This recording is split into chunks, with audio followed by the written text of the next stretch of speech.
ஆசியாவின் ஜோதி மேசியா இயேசு கிறிஸ்துவின் நாமத்தினாலே உங்கள் யாவருக்கும் வாழ்த்துதலும் சமாதானம் உண்டாவதாக. தேவன் கிருபையாக இந்த தெய்வ செய்தியின் மூலமாய் உங்களை மறுபடியும் சந்திக்கும்படியாக அவர் வாய்ப்பு கொடுத்திருக்கிறார். ஹோப் டிவியின் மூலமாக இந்த சத்தியத்தை உங்கள் உள்ளத்துக்கும் உங்கள் இல்லத்துக்கும் கொண்டு வரும்படியாக நீர் எங்களை அழைப்பு கொடுத்ததுக்காக உங்கள் அனைவருக்கும் ஹோப் டிவியின் சார்பாக வாழ்த்துக்களையும் வணக்கங்களையும் தெரிவித்துக் கொள்கிறோம். இன்றைக்கு இந்த வீட்டுக்கு ரட்சிப்பு வந்தது. இந்த தெய்வ செய்தியின் மூலமாய் ஆண்டவர் உங்களை ஆசீர்வதிக்கப் போகிறார் என்பதை நீங்கள் மறந்து போகவே வேண்டாம். பரிசுத்த ஆவி எங்கேயோ அங்கே விடுதலை உண்டு. பரிசுத்த ஆவியை குறித்து நாம் இந்த நாளிலே தியானிக்க போகிறோம். இந்த நாளின் செய்தியின் தலைப்பானது ஆவியானவரின் ஆள் தத்துவம். ஆவியானவர் யார்? பரிசுத்த ஆவியானவருடைய சத்தியத்தை நாம் தியானிக்க போகிறோம். யோவான் 14ஆம் அதிகாரம் 26ஆம் வசனத்தை நான் வாசிக்கிறேன். என் நாமத்தினாலே பிதா அனுப்ப போகிற பரிசுத்த ஆவியாகிய தேற்றரவாளனே எல்லாவற்றையும் உங்களுக்கு போதித்து நான் உங்களுக்கு சொன்ன எல்லாவற்றையும் உங்களுக்கு நினைப்பு ஊட்டுவார் என்று சொல்லப்படுகிறது. பரிசுத்த ஆவி தேவனிடத்திலிருந்து வரும் ஒரு சக்தியா அல்லது பிதாவுக்கும் குமாரனுக்கும் சமமானவரா என்று நாம் கேள்வி கேட்டால் இந்த கேள்வியின் பொருள் தானாய் வருவது கிடையாது. இந்த தேவனை நாம் சரியாக காண வேண்டும். பரிசுத்த ஆவியை குறித்து இயேசு விவரிக்கிறார். பிதாவை குறித்து இயேசு விவரிக்கிறார். பரிசுத்த ஆவியை குறித்து இயேசு விவரிக்கிறார். இயேசுவை பரிசுத்த ஆவியாக மகிமைப்படுத்துகிறார். இயேசு பிதாவிடத்தில் கீழ்ப்படுகிறதையும் நாம் பார்க்கிறோம். இயேசு சொல்லுகிறார் வேறொரு தேற்றரவாளன். அந்த தேற்றரவாளன் சத்திய ஆவி. அவருடைய தனிப்பட்ட அம்சங்களும் அவருடைய தனித்தன்மைகளும் மிகவும் சிறப்பாகவே வேதத்திலே நமக்கு சொல்லப்பட்டிருக்கிறது. பரிசுத்த ஆவியை குறித்து இயேசு விளக்கம் கொடுக்கிறார். யோவான் 16ஆம் அதிகாரம் 14ஆம் வசனத்தில் அவர் என்னுடையதில் எடுத்து உங்களுக்கு அறிவிப்பதனால் என்னை மகிமைப்படுத்துகிறார். யோவான் 14ஆம் அதிகாரம் இருந்து 15ஆம் அதிகாரம் 16ஆம் அதிகாரத்திலிருந்து பரிசுத்த ஆவியின் பங்கை பற்றி இயேசு விளக்குகிறதை நாம் பார்க்கிறோம். யோவான் 14ஆம் அதிகாரம் 17ஆம் வசனத்தை வாசிக்கும் பொழுது அவர் உங்களுடனே வாசம் பண்ணுவார். இப்போ டெய்லி உங்கள் மனசில் ஒரு நிம்மதியும் ஒரு சந்தோஷமும் இருந்துகிட்டே இருக்குதா? ஆவியானவர் உங்களுடைய உள்ளத்திலும் உங்களுடைய இல்லத்திலும் வாசம் பண்ணுகிறார் என்பதை நீங்கள் உறுதியாய் நம்புங்கள். யோவான் 14:26 எல்லாவற்றையும் உங்களுக்கு போதிப்பார். நான் உனக்கு போதித்து நீ நடக்க வேண்டிய வழியை உனக்கு காட்டுவேன். உன்மேல் என் கண்ணை வைத்து உனக்கு ஆலோசனை சொல்லுவேன் என்று சொல்லுகிறார். சங்கீதம் 32:8. கர்த்தர் நல்லவர் என்பதை ருசித்து பாருங்கள், அவர் மேல் நம்பிக்கையா இருக்க மனுஷன் பாக்கியவான். சங்கீதம் 34:8. இந்த இரண்டுமே ஆவியானுடைய கிரியை என்பதை நாம் மறந்து போகவே கூடாது. யோவான் 14:26 அவர் உங்களுக்கு நினைப்பு ஊட்டுவார் என்று சொல்லி பார்க்கிறோம். யோவான் 15:26 அவர் என்னை குறித்து சாட்சி கொடுப்பார் என்று சொல்லி பார்க்கிறோம். யோவான் 16:8 உலகத்தை கண்டித்து உணர்த்துவார். யோவான் 16:13 சகல சத்தியத்துக்குள்ளும் உங்களை நடத்துவார் என்று சொல்லி நான் வாசிக்கிறோம்.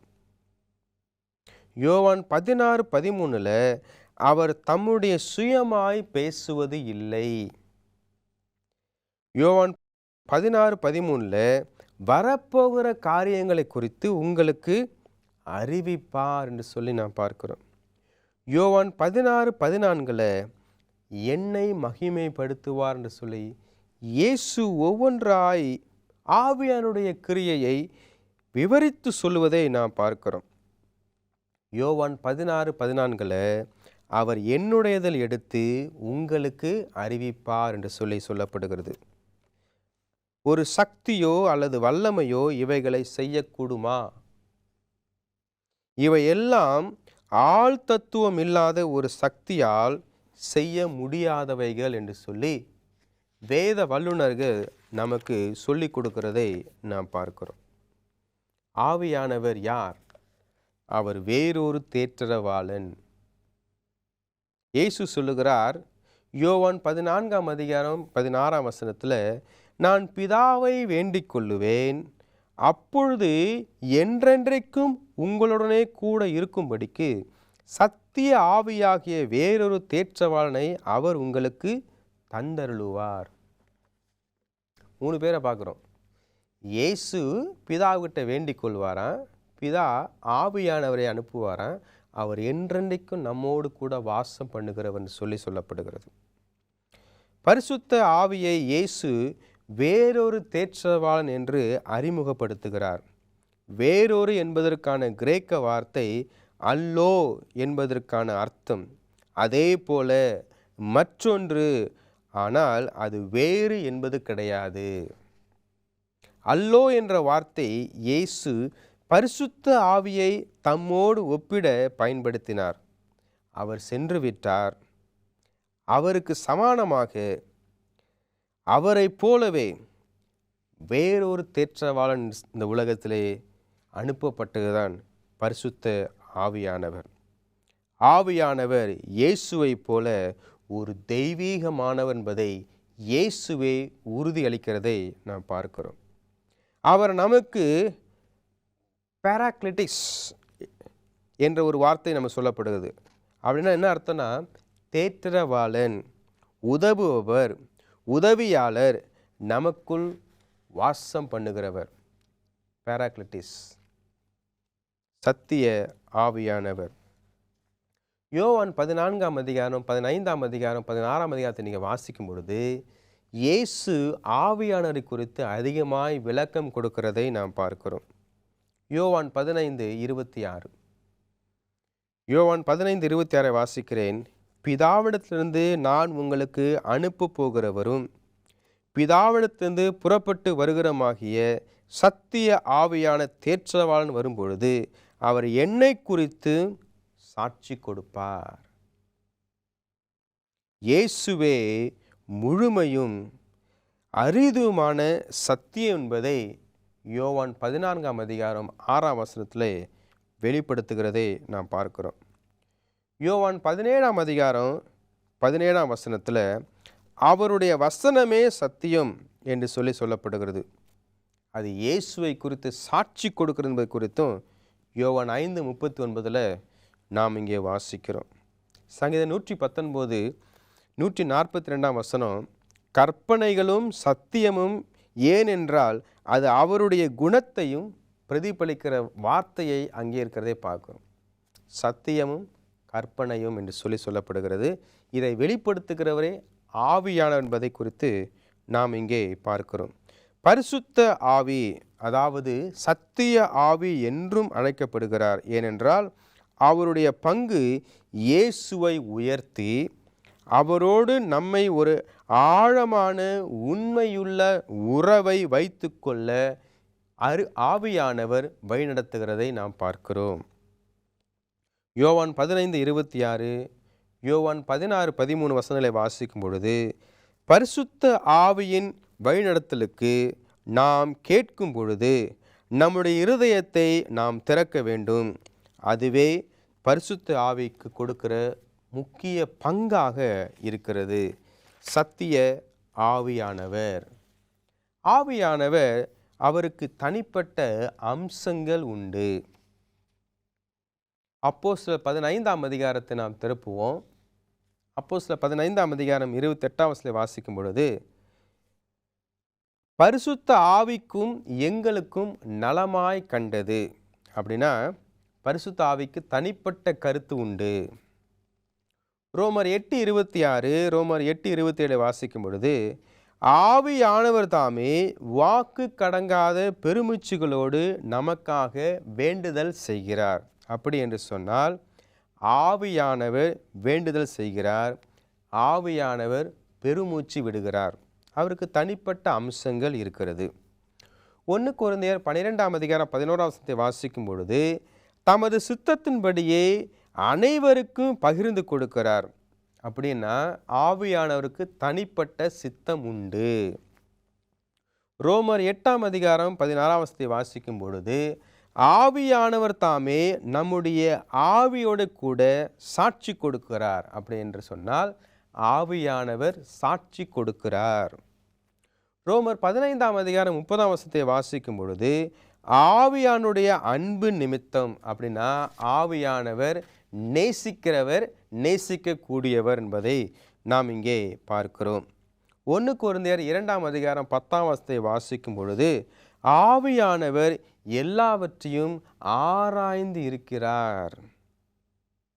அவர் விடாமுயற்சியுடன் ஆராய்ச்சி செய்கிற ஒரு நபர் என்பதை இங்கே நாம் பார்க்கிறோம்.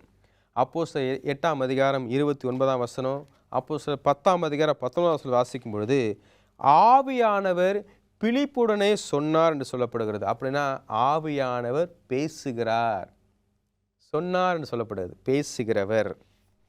எபேசியர் 4:30 வாசிக்கும் பொழுது, பரிசுத்த ஆவியை துக்கப்படுத்தாதிருங்கள் என்று சொல்லப்படுகிறது. அப்படி என்று சொன்னால் ஆவியானவருக்கு உணர்ச்சிகள் உண்டு, அவர் துக்கப்படுகிறார், அவர் சந்தோஷப்படுகிறார் என்பதை நாம் பார்க்கிறோம். அப்போஸ்தலர் 5:3 வாசிக்கும் பொழுது, பரிசுத்த ஆவியிடத்தில் பொய் சொல்லும்படி, அப்படி என்று சொன்னால் ஆவியானிடத்தில் பொய் சொன்னவர்கள் இருக்கிறார்கள் என்பதை இங்கே நாம் பார்க்கிறோம். ஆவியானவருக்கு தனிப்பட்ட அம்சங்கள் உண்டு. பரிசுத்த ஆவியின் பலத்தினாலே உங்களுக்கு நம்பிக்கை பெருகும்படிக்கு நம்பிக்கையின் தேவன் விசுவாசத்தினால் உண்டாகும் எல்லாவித சந்தோஷத்தினாலும் சமாதானத்தினாலும் உங்களை நிரப்புவாராக. பரிசுத்த ஆவியின் பலத்தினாலே என்று சொல்லி வாசிக்கிறோம். ரோமர் 15:13 பரிசுத்த ஆவி ஒரு ஆள் தத்துவம் உடையவர் என்பதை வேதாகம் நமக்கு தெளிவாக கூறுகிறது. ஆனாலும் அவ்வாறாக பார்ப்பதற்கு நமக்கு கடினமாக இருக்கிறது. இயேசு மனிதனாக வந்தார், பிதாவும் மனித சாயலாக பல தரிசனங்களில் காட்டப்பட்டு உள்ளார்.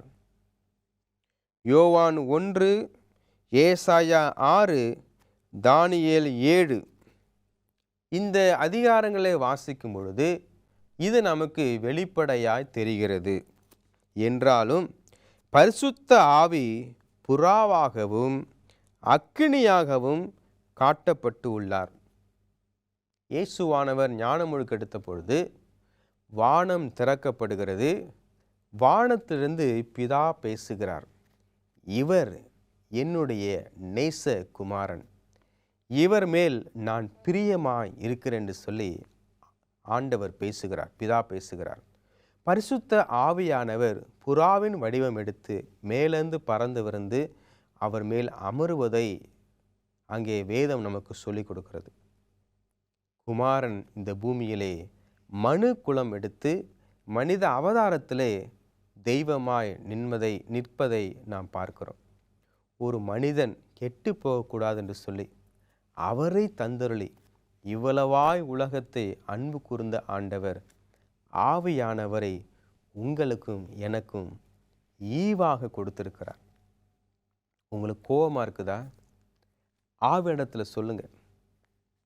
வருத்தமாக இருக்கிறதா? ஆவியானத்தில் சொல்லுங்க. சந்தோஷமாக இருக்குதா? ஆவியானத்தில் சொல்லுங்க. ஏன்னா அவர் உங்களோடு வாசம் பண்ணுகிறார் என்று சொல்லி வேதம் நமக்கு தெளிவாக சொல்லுகிறது. பரிசுத்த ஆவி ஒரு விசையோ வல்லமையோ அல்ல. அவர் ஒரு வல்லமையாக இருந்தால் நாம் எப்படி அவருடைய வல்லமையை குறித்து பேச முடியும்? கேள்வியை ரோமர் 15ஆம் அதிகாரம் 13ஆம் வசனத்தில் நாம் எழுப்பலாம். அவர் ஒரு ஆளாக இல்லாமல் விசையாக இருந்தால் அவருக்கு எப்படி நலமாக காண முடியும்? அதே அப்போஸ்தலர் 15ஆம் அதிகாரம் 28ஆம் வசனத்தில் அந்த கேள்வியை நாம் எழுப்பலாம். நாம் எப்படி 2 ஆள் தத்துவத்தின் நாமங்களினாலும் ஒரு வல்லமையின் நாமத்தினாலும் ஞானஸ்நானம் பெற முடியும்? மத்தேயு 28ஆம் அதிகாரம் 19ஆம் வசனத்தில் அந்த கேள்வியை நாம் எழுப்பலாம். ஆவியானவர் ஒரு ஆள் தத்துவம் உடையவர். அவருடைய ஆள் தத்துவத்தின் முக்கியத்துவத்தை நாம் ஒவ்வொரு நாளும் அறிந்து கொள்ள வேண்டிய பிள்ளைகளாய் இருக்கிறோம். எபேசியர் 2ஆம் அதிகாரம் 18-19 வசனங்களை வாசிக்கும் பொழுது, அந்தபடியே நாம் இருக்கிறதாரும் ஒரே ஆவியினாலே பிதாவிடத்தில் சேரும் ஸ்லாக்கியத்தை அவர் மூலமாய் பெற்றிருக்கிறோம். ஆகையால் நீங்கள் இனி அந்நியரும் பரதேசிகளுமாயிராமல் பரிசுத்தவான்களுடைய ஒரே நகரத்தாரும் தேவனுடைய வீட்டாருமாயிருந்து என்று சொல்லப்படுகிறது. பிதாவிடத்தில் சேருகிற அந்த ஸ்லாக்கியத்தை இயேசுவின் மூலமாய் தெரிந்து கொண்டு ஆவியான கொடுக்கிற அந்த ஈவை பெற்றுக்கொள்ள நீங்கள் தயாரா? பரிசுத்த ஆவி ஒரு வல்லமையாக இருந்தால் என்ன நடந்திருக்கும்? எவ்வளவு வல்லமையை நான் வைத்துக்கொள்ள முடியும்? பரிசுத்த ஆவி ஒரு ஆள் தத்துவம் உடையவராய் இருந்தால் அவர் என்னை எவ்வளவாய் பயன்படுத்த முடியும்? யோசித்து பார்க்குறீங்களா? அவர் வல்லமை நினச்சிங்கன்னா எவ்வளோ வல்லமை நான் பிடிச்சிக்க முடியும்? அவர் ஒரு நபர் நினச்சிங்கன்னா என்னை அவர் எவ்வளவாய் பயன்படுத்த முடியும்? பரிசுத்த ஆவி ஒரு வல்லமையாக இருந்தால் நான் அதை வைத்து கொள்ளலாம். பரிசுத்த ஆவி ஒரு ஆள் தத்துவம் உடையவராக இருந்தால் அவர் என்னை சொந்தமாக வைத்து கொள்ளலாம். பரிசுத்த ஆவி ஒரு வல்லமையாக இருந்தால் அது எனக்கு ஆள் சார்பு அற்றதன்மையாக இருக்கிறது. ஒரு பர்சனாலிட்டியாக இருக்காது, ஒரு பர்சனலாக இருக்க மாட்டாங்க. பரிசுத்த ஆவி ஒரு ஆள் தத்துவம் உடையவராக இருந்தால் அவர் என்னை நேசிக்கும் நண்பராய் இருக்கிறார்.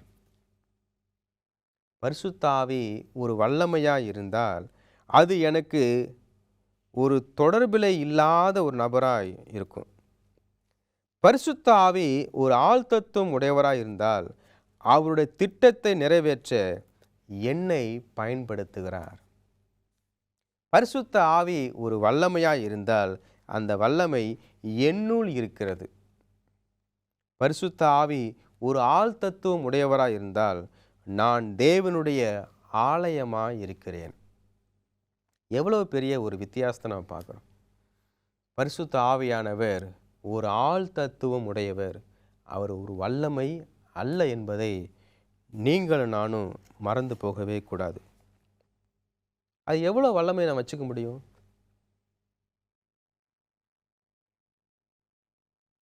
அந்த வல்லமையை நான் கட்டுப்படுத்துகிறேனா? அந்த வல்லமையோடு எனக்கு எப்படி ஒரு அன்பையும் பரிவையும் பாசத்தையும் நான் உணர்த்த முடியும்? அந்த வல்லமை எனக்குள் இருந்தால் எப்படி இருக்கும்?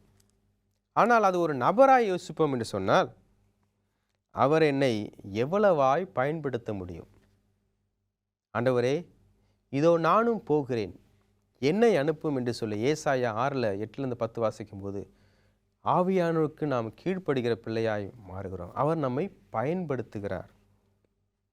ஆவியானவர் ஒரு ஆள் தத்துவம் உடையவராய் இருந்தால் அவர் என்னை சொந்தமாக வைத்து கொள்ளலாம். ஆண்டவருக்கு செல்ல பிள்ளையாய், சொந்தமான பிள்ளையாய் நாம் இருக்க முடியும். ஆவியானவர் ஆள் தத்துவம் உடையவராய் இருந்தால் அவர் என்னை நேசிக்கும் ஒரு நண்பராய் இருக்க முடியும். எவ்வளவு பெரிய ஒரு ஆசீர்வாதம்! ஆவியானவர் ஒரு ஆள் தத்துவம் உடையவராய் இருந்தால் அவருடைய திட்டத்தை நிறைவேற்ற அவர் என்னை பயன்படுத்துவார். நானும் அந்த ஊழியத்துக்கு ஒப்பு கொடுப்பேன். ஆவியானவர் ஒரு ஆழ்த்தத்துவம் உடையவராய் இருந்தால் நான் தேவனுடைய ஆலயமாய் இருக்கிறேன். இது தேவனுடைய ஆலயமாய் மாறுவதற்கு ஆவியானவர் கிரியை செய்கிறார் என்பதை மறந்து போகக்கூடாது. எபேசியர் 2 அதிகாரம் 18-19 வாசிக்கிறேன். அந்தபடியே நாம் இருக்கிறதாரும் ஒரே ஆவியினாலே பிதாவிடத்தில் சேரும் ஸ்லாக்கியத்தை அவர் மூலமாய் பெற்றிருக்கிறோம். ஆகையால் நீங்கள் இனி அந்நியரும் பரதேசியுமாயிராமல் பரிசுத்தவான்களுடைய ஒரே நகரத்தாரும் தேவனுடைய வீட்டாருமாய் இருக்கிறீர்கள். பரிசுத்த ஆவி என்னும் ஆழ்த்தத்துவமாக தேவன் நம்மோடு வாசம் செய்கிறார். எவ்வளோ அருமையான சத்தியத்தை படிச்சுட்டு இருக்கோம். தேவன் நம்முடைய வீட்டில் வாசம் பண்ணுவது பரிசுத்த ஆவியின் ஆழ்த்தத்துவம் என்பதை நாம் மறந்து போகக்கூடாது. நாம் அதை ஏற்றுக்கொண்டால் அவருடைய வேலையை நம்மில் செய்ய நாம் அவரை அனுமதிப்போம். அவர் நம்முடைய சிந்தனைகளையும் நம்மையும் இயேசுவைப் போல அனுதமும் மாற்றுவார். பரிசுத்த ஆவியை பிதாவுக்கும் குமாரனுக்கும் நமக்கும் ஒரு இணைப்பாக இருக்கிறதை வேதம் நமக்கு சொல்லிக் கொடுக்கிறது. நாம் பாவிகளாய் இருப்பதினால் நம்மை அவரிடத்தில் முழுமையாக ஒப்படைக்க வேண்டும். அப்படி முழுமையாய் ஒப்படைக்கும் பொழுது நம்முடைய பாவத்தினுடைய எல்லா கட்டுகளிலிருந்தும் ஆண்டவர் நம்மை விடுதலை செய்வார். உங்களுடைய வாழ்க்கையை உங்களை நேசிப்பவரும் உங்களை வழிநடத்துபவரும் உங்களுக்காக பெருமூச்சு விடுபவரும் நித்தியத்தில் உங்களை முகமுகமாய் சந்திக்க விரும்புகிறவருடைய கரங்களில் கொடுத்து விடுங்கள். அவரே பரிசுத்த ஆவியானவர். ஆவியானவர் ஒரு ஆழ்த்தத்துவம் உள்ளவர். அவரோடு நீங்கள் பேசுங்கள், பழகுங்கள். உங்கள் இல்லத்தில் அவர் வாசம் பண்ண இடம் கொடுங்கள். இந்த கடைசி நாட்களிலே ஆண்டவருக்கு உகந்த பிள்ளையாய் நாம் வர வேண்டும் என்று சொன்னால் ஆவியானவர் நம்முடைய வீட்டுக்கு வர வேண்டும். இயேசு அந்த வீட்டுக்கு வருகிறார். இயேசு வந்த மாத்திரத்தில் சகேயு சொல்லுகிறார், நான் அநியாயமாய் எதையாவது செய்திருந்தால் நாளத்தனையாய் திருப்பி கொடுக்குறேன்னு சொல்லும் பொழுது ஆவியானவர் கிரியை செய்ததை நாம் பார்க்குறோம். ஆண்டவராக இயேசு சொல்லுகிறார், இன்றைக்கு இந்த வீட்டுக்கு ரட்சிப்பு வந்தது. உங்கள் கிரியைகளை நீங்கள் சீர்தூக்கி பாருங்கள். ஆவியானவர் கிரியை செய்வதை உணர்ந்து கொள்ளுங்கள். ஆவியானவர் எங்கேயோ அங்கே பாவத்திலிருந்து விடுதலை உண்டு, நோயிலிருந்து விடுதலை உண்டு, சந்தோஷம் சமாதானம் நிலைத்திருக்கும். ஆவியானவரை ஏற்றுக்கொள்ள நீங்கள் ஆவியானவருக்கு ஒப்பு கொடுக்கிறீர்களா? ஜெபிப்போம். கிருபை நிறைந்த ஆண்டவரே, ஆவியானவரே, இப்போ வாரும் இறங்கி வாரும் என்று சொல்லி நாங்கள் பாடல் பாடுவது மாத்திரமல்ல, எங்களோடு கூட எப்பொழுதுமே இருங்க ஆண்டவரே. எங்கள் குடும்பத்தையும் எங்களுடைய எதிர்காலத்தையும் நீங்கள் ஆசீர்வதியும்.